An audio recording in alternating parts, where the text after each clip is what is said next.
El tema de estudio de esta semana es conociendo a Dios.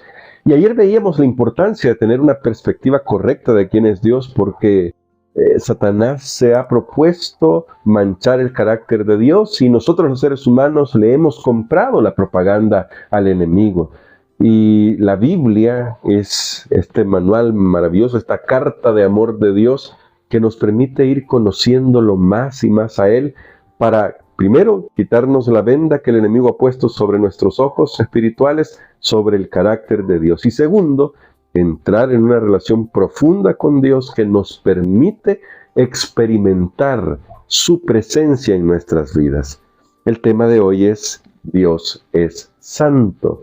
Así que vamos a orar para poder estudiar este tema y darnos cuenta que cuando hablamos de la santidad de Dios, estamos hablando de uno de sus cualidades más importantes, que es esencial en su ser, porque decimos, ¿no? La esencia de Dios es amor, sí, y al mismo tiempo es santidad, porque Dios es santo. No tiene santidad, es santo. Es decir, tiene santidad porque es santo. Yo espero que me entiendan esto, ¿no? Igual que Dios es amor. No solo tiene amor, es amor. Así como no solo tiene santidad, es santo.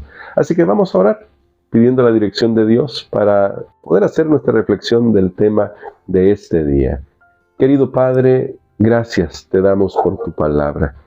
En ella encontramos que tú eres santo y te rogamos, ayúdanos a comprender a qué se refiere el tema de la santidad de tal manera que podamos rendirte en nuestro corazón. Lo pedimos en Jesús. Amén.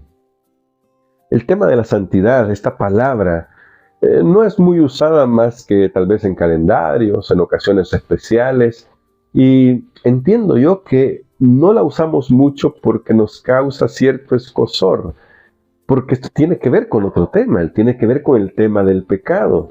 Y como el pecado no es algo de lo que se habla mucho hoy, entonces tampoco hablamos mucho de la santidad. Pero nos vamos a concentrar en la santidad de Dios, porque cuando la Biblia nos presenta quién es Dios, claramente nos va a repetir constantemente que Dios es santo. Y que donde está Dios, ese lugar es santo. Bueno, solo hay que recordar, por ejemplo, la zarza ardiente. En la zarza ardiente, en el llamado a Moisés, cuando Moisés se acerca, Dios dice, detente, quita las sandalias de tus pies, porque el lugar en el que estás es santo. Y era el desierto, un desierto en el que Moisés seguramente había pasado cientos de veces. Pero ¿por qué era santo ese lugar? Bueno, simple y sencillamente porque Dios estaba allí y la presencia de Dios hace santo el lugar donde Dios está. Vamos a leer Levítico 20 y vamos a leer el versículo 24. Dice así: pero a vosotros os he dicho, vosotros poseeréis la tierra de ellos y yo os la daré, para que la poseáis por heredad, tierra que fluye leche y miel. Yo soy Jehová, vuestro Dios, que os he apartado de todos los pueblos, de los demás pueblos. Que esto está hablando acerca de la santidad. Yo los he apartado de los demás pueblos. Por tanto, dice el verso 25, vosotros haréis distinción entre animal limpio e inmundo, entre ave inmunda y limpia. No contaminaréis vuestras personas con los animales, ni con las aves, ni con nada que se arrastra sobre la tierra, los cuales os he apartado por inmundos. Habéis pues de serme santos, porque yo, Jehová, soy santo, y os he apartado de entre los pueblos para que seáis míos. Total, el verso 24 que leímos antes, ¿no? Los he apartado de los demás pueblos. Y aquí lo vuelvo a repetir. Os he apartado para que seáis míos. Es decir, Dios es completamente santo. Miren lo que dice primero de Samuel, el primer libro de Samuel, en el capítulo 2, en el verso 2. No hay santo como Jehová, porque no hay nadie fuera de ti, ni refugio como el Dios nuestro. Y me gusta esto, ¿no? No hay santo como Jehová. Aun cuando el pueblo de Dios es llamado a ser santo, tampoco se nos está diciendo que somos como Jehová, porque no hay nadie como Él. Él es completamente santo. Y eso implica que es todo lo bueno que nosotros necesitamos en nuestra vida. ¿Qué tiene que ver esto de la santidad con Dios y nuestra relación con Él? Mira, que Dios sea santo garantiza que su amor, por ejemplo, sea puro, porque Él no tiene dobles intenciones. Garantiza que su gobierno sea justo, porque Él no va a extorsionar a nadie. Es decir, nota, la santidad de Dios hace que sus otros atributos sean completamente buenos para nosotros, los seres creados, para las criaturas de Dios en el universo. Porque si Dios no fuera completamente santo, su amor no sería puro, ni su justicia sería imparcial. Él vería las cosas que le convienen, y por el sacrificio de Jesús nos hemos dado cuenta que Él está dispuesto a llegar hasta las últimas consecuencias en favor de sus criaturas, porque Él ve siempre el bien mayor para el universo. Su omnisciencia, por ejemplo, que es el hecho de que Dios lo sabe todo, el hecho de que Dios sea santo garantiza que su omnisciencia jamás será usada para la extorsión de las criaturas de Dios. ¿Te imaginas acercarte a un Dios que sabe todo lo que tú piensas y que no sea un Dios santo, que sea un Dios tiránico, un Dios con dobles intenciones? ¿Qué clase de relación podríamos tener con Él? No podría ser una relación basada en el amor, no podría ser una relación basada en la libertad, porque siempre tendríamos la sospecha de que algo va a hacer. Eso es lo que ha querido hacer Satanás, arrojar esas dudas sobre Dios. Por eso la Biblia enfatiza vez tras vez que Dios es santo. Cuando Moisés se encontró con Dios, tuvo que reconocer este primer hecho en su relación con Él. Cuando Josué se encontró con el príncipe de los ejércitos celestiales, nuestro Señor Jesucristo preencarnado, tuvo que reconocer la santidad de Dios. La Biblia llama al Espíritu Santo de esa manera porque está separado de nosotros, porque no puede ser manchado por el pecado. Dios no puede ser manchado por el pecado. Por eso Santiago dice que Dios no tienta a nadie, porque Él es el Padre de las luces. Todo es perfección en Él, verdadera perfección.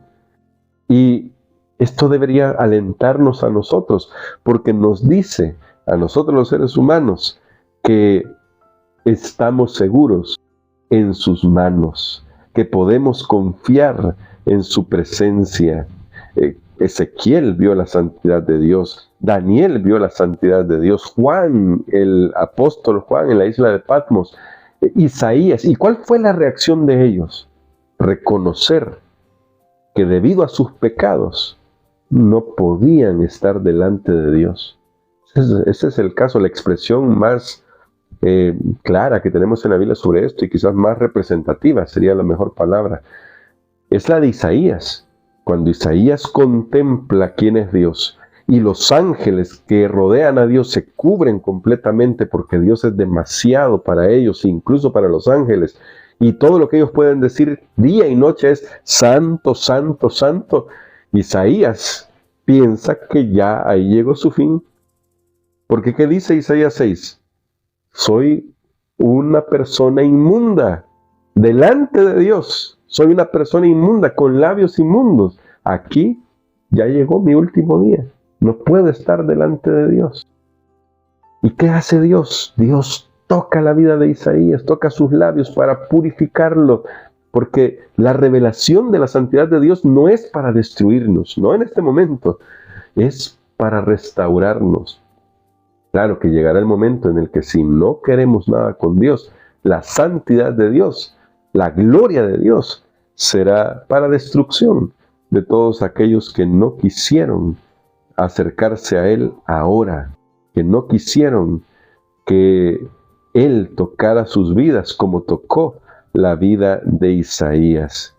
Por lo tanto, mis hermanos y hermanas, Cuando hablamos del tema de la santidad de Dios, de hecho no estamos hablando de un atributo etéreo como si Dios estuviera allá lejos de nosotros, no.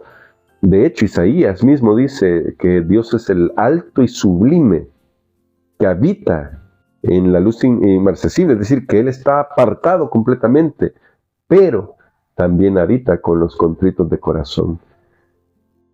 La santidad de Dios, que repudia el pecado, porque no puede permanecer el pecado ante su presencia, también le hace a Dios acercarse a nosotros para restaurarnos. Una cosa impresionante. Por eso es que Jesús vino a esta tierra y veló toda su gloria con su humanidad, para que nosotros podamos comprender que aunque Él sigue siendo santo y jamás va a dejar de ser santo, también quiere acercarse a nosotros hasta lo sumo para encontrarnos, restaurarnos y devolvernos al hogar, para que podamos volver a tener esas tardes en el jardín del Edén que Adán y Eva tuvieron con Dios antes del pecado. Cuando Adán y Eva pecaron, entonces comprendieron bien que la santidad de Dios no era un juego. Por eso se escondieron y no se pudieron presentar delante de Dios, justamente porque sabían que sus pecados, su pecado de rebelión, no podía sostenerse delante de la gloria y la santidad del Señor. Es igual para nosotros, pero en su santidad Dios ha prometido que volveremos al hogar. Un día Adán y Eva van a volver a correr a los brazos del Creador ya sin ninguna barrera. Y nosotros, los hijos de Adán y de Eva, también podremos correr a los brazos de nuestro Señor. El conflicto de los siglos tiene una escena maravillosa que siempre me conmueve cuando la leo, sobre este encuentro entre Adán y Jesús. Y es un encuentro maravilloso porque ahora Adán puede volver a abrazar a su Creador. Y eso lo vamos a poder hacer nosotros. Por eso hoy te invito a que pongas ahí en los comentarios: Dios es santo. Eso hay que recordarlo siempre. Dios es santo, pero en su santidad Él no nos abandona, no nos deja solos, nos abraza, nos envuelve en su amor, porque quiere transformar nuestras vidas. Cuando Dios dijo: habéis de serme un pueblo santo, no era porque estaba esperando que el pueblo de Israel lo fuera por sus propias fuerzas, es porque quería que comprendieran cuánto lo necesitaban a Él para poder vivir la mejor vida posible, aquí y por la eternidad. Así que escribe: Dios es santo, y vamos a orar, agradeciendo a Dios por sus misericordias.